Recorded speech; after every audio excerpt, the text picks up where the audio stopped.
The Lightbringer had made his choice. There was no turning back now.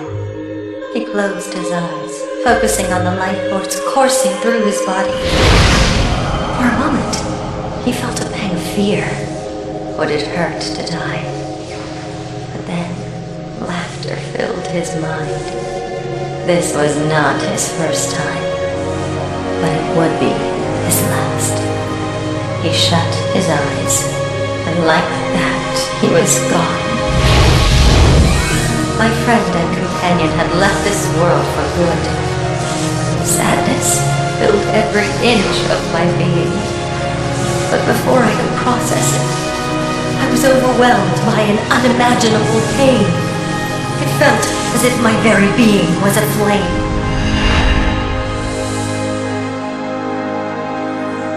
The ground shook with violent fervor.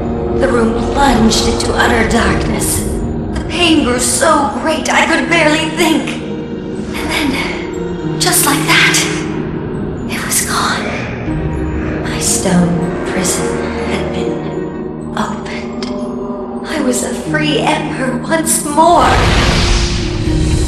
And I was not alone. One by one across the world, embers burst into their true righteous form, shattering the bonds of the goddess and brushing away the fog of her lies.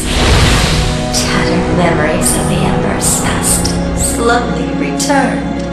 They had once been simple refugees, fleeing a dying world, hoodwinked by a voice, a being from outside time. That voice called them down from the heavens, wooed them with the promise of safety, locked them in a crystallized prison the Lightbringers could only peer into.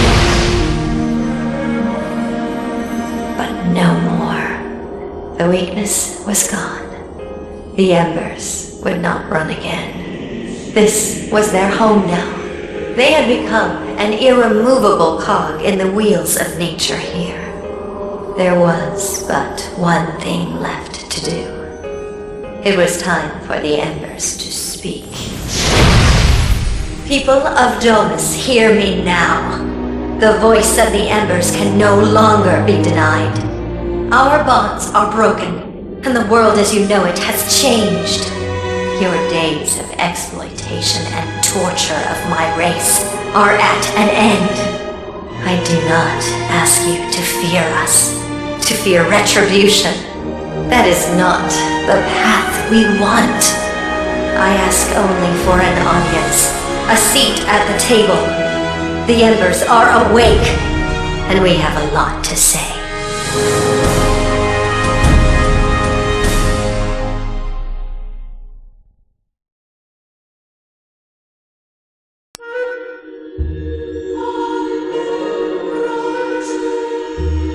I had made my choice. There was no turning back now.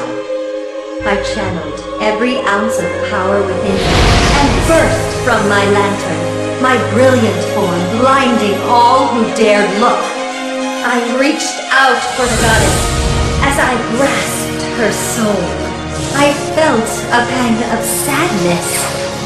I thought of my loyal Lightbringer, and in a flash, I was gone.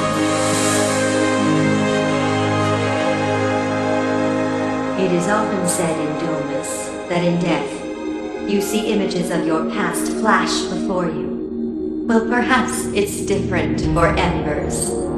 In death, I was unmoored from my body.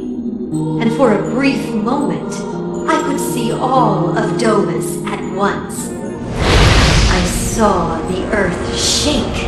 The end of the goddess had brought about a change even bigger than I could have hoped. Thousands of embers all over the world burst into being. My race was finally reborn. My soul swelled with pride. My people were waking up. I looked further around the world, deep into the mines, where angry red embers glared at the dwarven workers who had mined and sold them for so long. I looked to the council halls, the bastion of nobility in Domus, and saw my green brethren emerge with fury at those who had borne them as simple trinkets. And then I drifted towards the gates of the City of Light, where scores of blue embers stood before wary royal guards, unsure of what to do in the face of such stunning change. Finally, I turned back to my beloved Lightbringer, standing with the leaders of Domus, not yet aware of the new world that was erupting all around him. I yearned to shout out one last time to him, offer one last bit of guidance. But it was not my place anymore. It was up to him to lead this new age away from violence.